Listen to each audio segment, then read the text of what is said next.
In this opening round of the Rotax classes, we're looking at Snr Rotax in this part. And before racing got underway, I spoke to the winner of Final 2 on the opening day, Sam Harrison, and the only lady in the field, Kirsty Hockley. Sam, a great start to the championship for you yesterday, a win in the pre-final and another win in the final. I guess the fact that Matthew Collins had a bit of a disaster in the pre-final helped you out, but just describe your day for me. Yeah, it was definitely a positive one, and it was unfortunate that Matthew had to go out. I was hoping for a bit more of a run, and the other drivers, yes, I'm hoping that they can come up a bit today and give us a bit of a challenge. Not that much of a challenge, I guess. I mean, Matthew, although he was there or thereabouts, he was 3 tenths behind, then 3.5 and 4 tenths. You were still eking out that gap before he had his problem. So it was nice to know that you've got the raw pace. Today, similar conditions, is that going to help you, I guess? Yeah, it helps with the confidence building, and you know that if he did pole in time quality, so you always knew that some point in the race he was probably going to start catching up, and you just didn't know when. Okay, and Raura, what do you make of this circuit? Where do you live, first of all? I live at Ripon. Okay, so that's what sort of journey to get here? About 2.5 hours. So not too bad in karting terms then. I mean, 6 and 7 hours it can be generally. But what do you make of the circuit? How much experience do you have here? I'm been here a few times, yes, and it's a really good track. I enjoy driving it. Okay, today, looking for the same sort of result, go out here with the championship lead, would be nice? Yeah, that would be good, yeah. Okay, well, good luck. Thank you. Kirsty, your first appearance at Super 1 this weekend in Snr Rotax. Yeah. Decent result for you in Final 2 yesterday, a 4th place. Just talk through your experiences so far. Well, we started karting just doing a bit at the odd local track, and then went up into Hooton IndyCart, did a bit there, a couple of years, MSA, went and did NKF, really enjoyed that, but grids just died down, so then last year we just did Wigan, really enjoyed Wigan, so just thought we'd try Super 1 this year. Then obviously yesterday went really well, still doing Wigan this year as well, so really enjoying that, doing quite well in the championship so far, so see what happens in this, I guess. Okay, and just describe your Final 2 for me yesterday, a 4th place finish. Got a little bit fortunate, I guess, a few of the guys went off, but at the end of the day you can't control that, and you were just one off the podium, so you happy with your result, or are you a little bit disappointed you didn't go one better? I was gutted that we didn't get the third, tried really hard, pushed so hard the last 5 laps, was catching third but just not enough time. Was so shocked with the result, wasn't expecting it at all for the first round at all, but so happy with it. It went purple in 3rd sector, so can't complain really, see what today brings. Okay, well, good luck today. Thank you. Well, I'm sure all the boys and girls at Ravenel will be rooting for her. Matthew Collins and Sam Harrison on the front row from Casey Watson and Travis Coyne. Jason Coughlin and Callum Smith. Hockley is there in 7th with Lowther. And then Tom Parker and Jack Hayes-Roberts in front of Callum Farley and Thomas Neal. Always ultra competitive in Snr Rotax. There's never going to be a boring race. Matthew Collins starting from pole position. Alongside him on the grid, Sam Harrison, who was the fastest man from time qualifying. Let's see how we go as into the first chicane, and already it's a proper squabble. Everybody trying to squeeze through.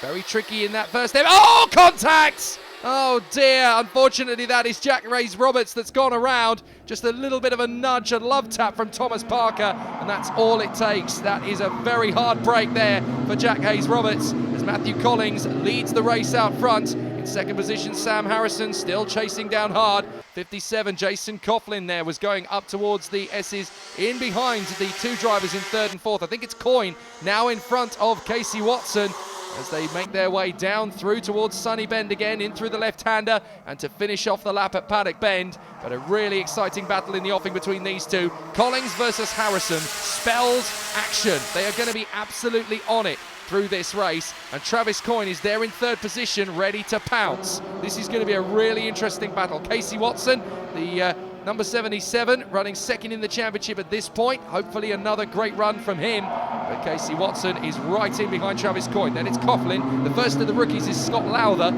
in front of Callum Smith, Kirsty Hockley, then Tom Parker and Tom Neal from Callum Farley in 11th. Yesterday in the pre-final and final, I think it was in both races, Matthew Collins threw a chain off. I'm assuming he threw a chain off, he said going over the curb, I'll tell you, I'll pick out the curb when I go through. That's Travis Coyne picked out. Best result this weekend certainly isn't third place, so that's the best we've seen from him so far. I'll show you the curb as they go through the chicane. If we get a look at it, maybe from the drone, that curb there is the one that tends to kick the chains off because it's on the right-hand side of the kart. He had double sprocket protectors on, I understand, yesterday, but he threw the chain off twice, and that has severely impacted Matthew's opportunity to win this championship, because he's lost a lot of points against Sam Harrison, not what he wanted to do this weekend. But he's out front now, he's got to make the best of it. Well, that curb at the first chicane is one of the deadliest in British karting, isn't it? And the drivers know they have to run it quite aggressively if they want to gain time over the lap, but it's a double-edged sword. You take plenty of it, and it can really ruin your race. Across the line at the end of the second lap, Matthew Collings still in front of Sam Harrison as they run with Travis Coyne and Casey Watson, Jason Coughlin, Scott Lowther, Callum Smith and Kirsty Hockley, Thomas Neal and Thomas Parker. It's not the end of the second lap, my apologies, it's the end of the third lap, of course. Collings, Harrison and Coyne, then Watson, Coughlin and Callum Smith. Kirsty Hockley, by the way, has gone into 7th place past Thomas Neal and Thomas Parker, with Callum Farley in 10th place now. Jack Hayes-Roberts has got through into 11th place because Scott Lowther has had a problem. So Scott Lowther has fallen away. We think potentially might even be out of the race. That would be a real shame for Lowther. Well, no, I think there's a kart running around at the very back of the field. So we didn't see where it's happened, but Lowther's had an incident somewhere. Thomas Neal is in trouble, we're told. So Thomas Neal's got a real problem. Sam Harrison all over the back of Matthew Collings. Note, though, that while he's absolutely nailed to the back bumper, he's not actually going through for the overtake yet, is he? He's just, oh, big slide and a spin! That is Kirsty Hockley! Oh, what a shame. Unfortunately, she just pushes a little bit too hard through that first apex of the corner. The kart is thrown aside. She bashes the steering wheel. What a shame for Kirsty Hockley. So easy to do, though, because you're flat initially through that first apex, and just trying to hang on to the kart can be so tricky in that section of the course. In all the years I've been coming here, very rarely see people actually going down that bank, sliding off through the chicane. I have seen it before, but it is rare, but completely got it wrong. You not only go off, but you go down a huge bank. There's no chance of you getting back on. Well, could there have been an issue with the kart to go at that point? Because it's very, as you say, it is very bizarre that drivers go off at that particular point on the course. Yeah, it wouldn't surprise me, to be honest, if there was some sort of issue. Looking at the battle there between the 72, I think that was, of Thomas Parker and Callum Farley on the 99. Now there's Scott Lowther, the young man from Bishop Auckland. Something's definitely not right with Scott Lowther today, because he's down at 10th position now. I'm not sure what it was. I think he must have had an off somewhere. I just want to look further back in the pack and see what has happened over the course of the last few laps. Well, he's had a couple of difficulties, Scott Lowther. He had an off on the third lap, was the reason for that. Went off in the second sector, so that's why he's ended up a long way down the order. It's still Collings from Harrison, but Travis Coyne is now right in there with them. And is there going to be an overtaking move sooner rather than later now between Collings and Harrison? Plenty of time to go, Jake, in this race. Plenty of time. Just having a good look at Matthew Collings. Sam will be lining him up. He'll be aware probably that he's got close quarter company just behind him as well. The 70 of Travis Coyne and the 77 of Casey Watson. Watson fourth on track, but second in the championship. That's partly due to the fact that Collings has had such a disaster yesterday. Real disappointment for him at the opening round on the Saturday, losing the chain twice, but chain staying on at the moment. Collings, Harrison, Coyne, Watson. Oh, Coughlin's gone wide, and that's for the lead. Up the inside, into the chicane. Sam Harrison is not prepared to wait around behind Matthew Collings any longer. He makes the dive there onto the inside line as Tom Parker and Callum Farley battle away, but that is a new race lead. Sam Harrison has got through on Matthew Collings. Now Travis Coyne is poised for his own manoeuvre. Big problems if you're Matthew Collings. He's trying to defend like Billy O in the hope that Coyne's not going to come through, but now that Travis has seen that Sam can get through, he's not going to want to wait around in third position much longer. Here we come into the left-hander at Sonny Ben, out towards paddock now. What's the leader got? Has he got enough to get away from these battling behind? Looks to me like Collings, he went slightly defensive going down Lakeside. No, he's okay. He's still there, but this is definitely a four-way battle now for this win. That's Harrison out front, Collings on the 74, Coyne on the 70 and Casey Watson on the 77. It's between these four. Collins will not be happy with anything other than a win in this race. He needs to try and recover points at this round. He lost yesterday. Can he do it though? Out of the stewardesses, Harrison still controlling the pace in front of Matthew Collins. Fastest lap of the race at this point, by the way, is Travis Coyne. He's done a 45.974. Watson is right in there in that same sort of pace. So the guys in third and fourth are actually faster than the leaders, Harrison and Collins. So that's very telling that the guys in third and fourth have not yet shown us all that they're going to give to this race. They've got a little bit more in reserve as they go through the first chicane and up towards McRae's again. In through the left. Trying not to carry too much curb on the exit. You can use enough to straight line the car, but you don't want to take too much as it can really eat into the tyres. You stay well off the curbs through Iredale's. You want to slide with the inside line. You want to basically kiss the white line on the way through, then come back through the stewardesses after Lakeside. Plenty of curb on the second and third apexes, not in the first, because that can really unsettle the car. Coyne right up the chuff here of Matthew Collins. Collins had a little look over his shoulder as he came out of McRae's. You may have spotted that, just suggesting to me that he's a little bit concerned about the guy behind more than the guy in front. He's just got to keep his head down here and try and stay with Harrison.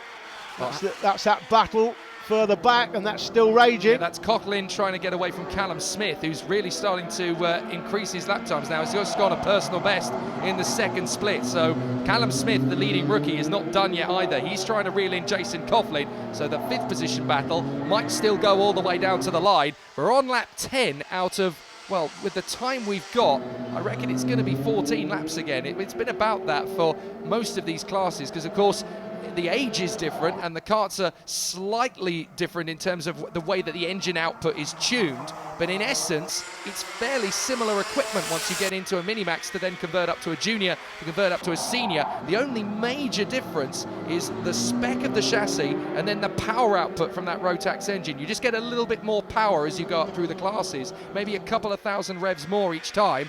Now this is the battle between Farley and Thomas Parker. Is that Farley through on Thomas Parker now? Well, either that, or that's no. I think that's it is right on the back of Tom Parker. So a good battle there between those two. Now there is Lowther. He's really struggled to make progress since he's off in the second sector. But look at these guys; they're actually separating now. Harrison, Collins, Coyne, and Watson. They're separating away. So it looks to me as though Sam Harrison's pace. He's just done a 45.830. He comes through at the end of what is lap 12. And he's still at that pace, a 45.873. That's nothing in terms of his overall pace. He's still got raw pace to get away from Matthew Collins. Yeah, the battle for seventh is still raging, and it was Farley in fact in front of Thomas Parker. So Farley's made the move at some point. There it is. They went through the chicane, and so those two are still dueling. Jack Hayes-Roberts and Scott Lowther trying to make up progress, but they're 9 seconds off the back of Farley and Parker. As now it's looking harder and harder to consider Coyne as a race winner. He's falling back into the clutches of Casey Watson, who will be getting so irritated, sat behind him in third position. Look, you're letting the two leaders get away, mate. Yep, 2 by 2, bit Noah's Ark going on here. So it's going to be into the last lap. I don't think the winner's going to be caught by Matthew Collins. I think Harrison's got this one tied up, doesn't need to defend. But Watson is trying to get through on Travis Coyne. Coyne is defending like crazy through McRae's and up towards Iredale's. Fair play to Sam Harrison though. He took the lead when he knew he needed to, and he's been on qualifying pace ever since. Here we go, third position, they rub wheels! Smoke comes off the compounds as Watson tries to get on the inside of Travis Coyne. Goodness me, that's as close as you like. Very nearly an accident as they came off Iredale's, and that could have been quite nasty up the run down Lakeside. But this man out in front has been fantastic. Not only has he got the lead, but he's utilised his pace to pull clear as Sam Harrison out of the final turn takes a jubilant victory in front of Matthew Collins. Travis Coyne just pips Casey Watson at the flag. Jason Coughlin is going to beat Callum Smith, but Smith was catching pretty quickly. The rookie is going to be a threat later this season for definite. Callum Farley in front of Thomas Parker, and then Jack Hayes-Roberts is 9th. Scott Lowther recovering, but only manages 10th place. Hopefully we'll see more from Kirsty Hockley and Thomas Neal next time out. Sam, we spoke to you earlier. You had a good day yesterday. Better day today for you? Definitely a bit more challenging because Matthew didn't end up having any mechanical issues, and he gave me a good race and just managed to get out on top. Who do you want to thank for your weekend? I'd like to thank Ogden for giving me the engine and the powers, and Calgate for the brakes, and my dad for keeping everything working. Okay, well done. Thank you. And with that victory, Sam Harrison's lead is now 12 points over Casey Watson. It's a three-way battle for third, though. Matthew Collings, Travis Coyne and Kirsty Hockley all still in with a shout of the overall podium come the end of the season. Rotax 177 is up next. Prepare for plenty of action.